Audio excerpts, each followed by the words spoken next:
رب تعالیٰ نے قرآن مجید فرقان حمید میں ارشاد فرمایا وَلَا تَشْتَرُوا بِعَهْدِ اللَّهِ ثَمَنًا قَلِيلًا، اللہ تبارک و تعالیٰ کے عہد کو تھوڑی قیمت میں نہ بیچا کرو۔ اب اللہ تبارک و تعالیٰ کا عہد کیا ہے اور اس کی قیمت کیا ہے؟ اللہ تبارک و تعالیٰ کا عہد، وعدہ، ہر وہ شے ہے، ہر وہ چیز ہے، ہر وہ عمل ہے، ہر وہ کام ہے، ہر وہ امر ہے، ہر وہ حکم ہے جس کے کرنے کا رب نے ہمیں حکم عطا فرمایا ہے اور جس سے ہمیں روکا گیا ہے۔ اللہ تبارک و تعالیٰ نے فرمایا جس شے کا میں نے کرنے کا حکم دیا اس کے کرنے پر جو قیمت ملتی ہے وہ قیمت جو رب خود عطا کرتا ہے، فرمایا سارا جہان مل کر بھی اس کا مقابلہ نہیں کر سکتا۔ میرے بندے، تم کبھی ایسا بھی کرتے ہو کہ وہ میرا حکم چھوڑ دیتے ہو دنیا کے مال کی خاطر، دنیا کی زیب و زینت کی خاطر، دنیا کی عیش و عشرت کی خاطر، دنیا کے چین اور قرار کی خاطر۔ میں آپ کو مثال عرض کروں تو اب اللہ رب العزت نے نماز کا حکم دیا کہ نماز پڑھو، سادہ سی مثال ہے، اقیم الصلاۃ، یہ اللہ رب العزت کا عہد ہے بندوں کے ساتھ۔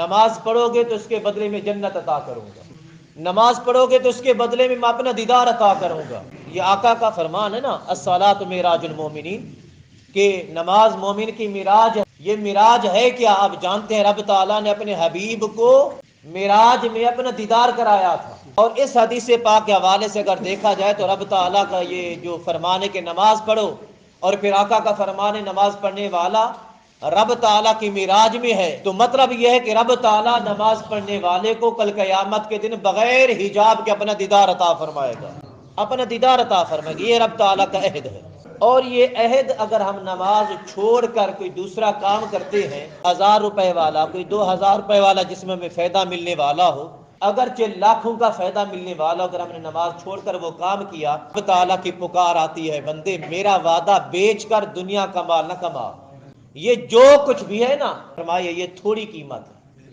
اگر اس کے برابر قیمت ملتی ہے تو پھر لے لے۔ اگر تمہیں کوئی میرے وعدے کے مقابلے میں جو میں قیمت دینے والا ہوں اپنے حکم پر، اگر اس کے برابر کی کہیں سے قیمت ملتی ہے تو لے لے، اگر اس کے برابر کی قیمت نہیں ملتی تو پھر چھوڑ دے۔ عقل مند تاجر ایسا ہی ہوتا ہے نا کہ جہاں قیمت زیادہ ملے وہیں پہ اپنا مال فروخت کرتا ہے، وہیں پہ کاروبار کرتا ہے۔ رب تعالیٰ نے فرمایا اگر تیرے عمل کی کوئی میرے برابر قیمت لگا سکتا ہے تو بیچ دے، اگر میرے برابر کی قیمت نہیں لگا سکتا پھر ایسا کر اس کو نہ دے، تیرا خریدار میں خود مالک رحمان ہوں، میں مالک خود ہوں، میں تیرے انتظار میں بیٹھا ہوں۔ وَلَا تَشْتَرُوا بِعَهْدِ اللَّهِ ثَمَنًا قَلِيلًا، اللہ تبارک و تعالیٰ کے عہدوں کو تھوڑی قیمت میں نہ بیچا کرو۔ پھر آگے رب تعالیٰ نے ارشاد فرمایا انما عند اللہ هو خیر لکم ان کنتم تعلمون، ہاں اگر تم جان سکو، اگر تمہیں علم ہے، اگر تم جاننے والے، اگر تم صاحب شعور ہو، اگر تم صاحب فکر ہو، اگر تم صاحب غور و فکر کرنے والے ہو، اگر تم صاحب تدبر ہو، اگر تم جاننے والے ہو تو جان لو جو کچھ اللہ کے پاس ہے اس دنیا جہان کی سب شے سے زیادہ بہتر اور اعلیٰ ہے، زیادہ بہتر ہے۔ رب نے فرمایا انما عند اللہ، جو کچھ بھی اللہ کے پاس ہے حقیقتاً وہ اس سے بہتر ہے۔ کس سے؟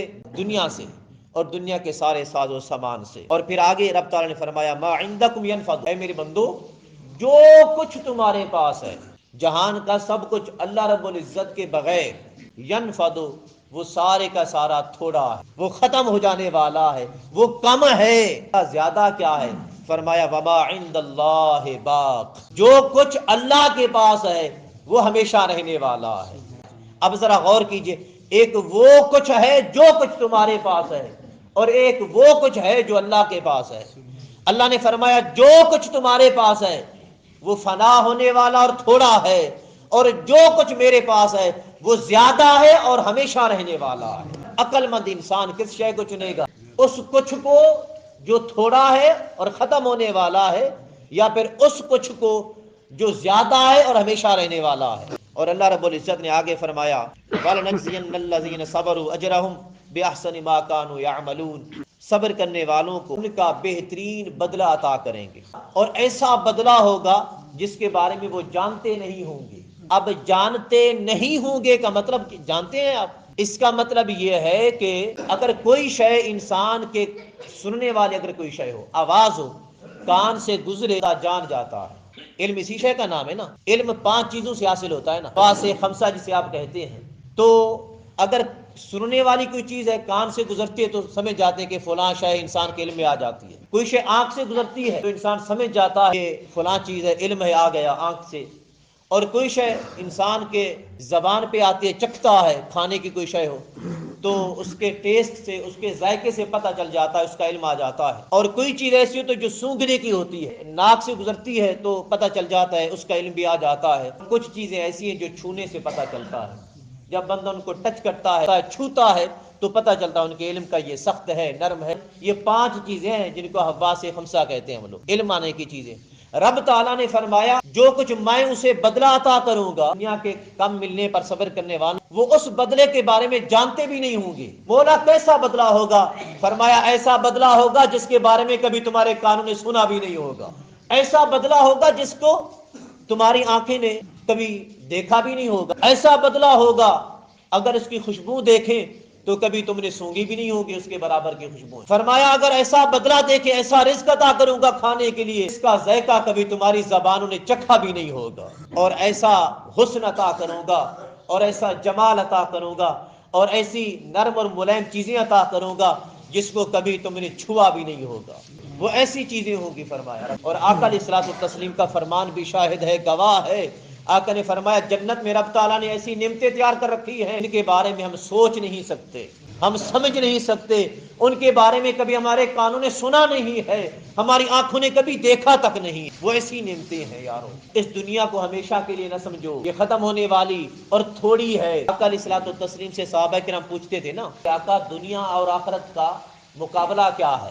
آقا علیہ الصلوۃ والتسلیم ایک مرتبہ مدینے کی گلیوں میں جا رہے تھے، صحابہ کرام بھی ساتھ ہیں، مدینے کا شہر ہے۔ آقا علیہ الصلوۃ والتسلیم ایک ایسی جگہ سے گزرے جہاں پہ لوگ کوڑا کرکٹ ڈالتے تھے۔ آقا علیہ الصلوۃ والتسلیم نے فرمایا اپنے صحابہ سے، اے میرے غلاموں اس ڈھیر کو دیکھو۔ صحابہ نے عرض کیا آقا دیکھ لیا۔ آقا نے فرمایا دنیا اور اس کا سارا ساز و سامان، اس سارے ساز و سامان میں حسن بھی آ جاتا ہے، مال و دولت بھی آ جاتا ہے، میں عیش و عشرت بھی آ جاتا ہے، آرام و سکون بھی آ جاتا ہے، بڑی بڑی گاڑیاں بھی آ جاتی ہیں، بڑے بڑے جہاز بھی آ جاتے ہیں، بڑے بڑے بنگلے بھی آ جاتے ہیں، سب کچھ آ جاتا ہے اس کے سارے ساز و سامان میں۔ آقا نے فرمایا اے دنیا والو سنو، اگر دنیا کی حقیقت جاننا چاہتے ہو، دنیا اور اس کا سارا ساز و سامان اس ڈھیر کے برابر ہے، دنیا اس سے زیادہ کچھ نہیں ہے۔ دنیا کو دنیا کی حقیقت سے دیکھو، آخرت کو آخرت کی حقیقت سے دیکھو۔ آخرت کا کوئی بھی کام ہو جس پر رب تعالیٰ نے ہم سے وعدہ کر رکھا ہے، دنیا کے بدلے میں اس کو نہ چھوڑنا کبھی بھی۔ اتنا یاد رکھنا اس کی قیمت جو رب تعالیٰ ہمیں عطا فرمائے گا، اس قیمت کا یہ ساری دنیا مقابلہ نہیں کر سکتی، اس قیمت کا یہ ساری دنیا مقابلہ ہرگز نہیں کر سکتی۔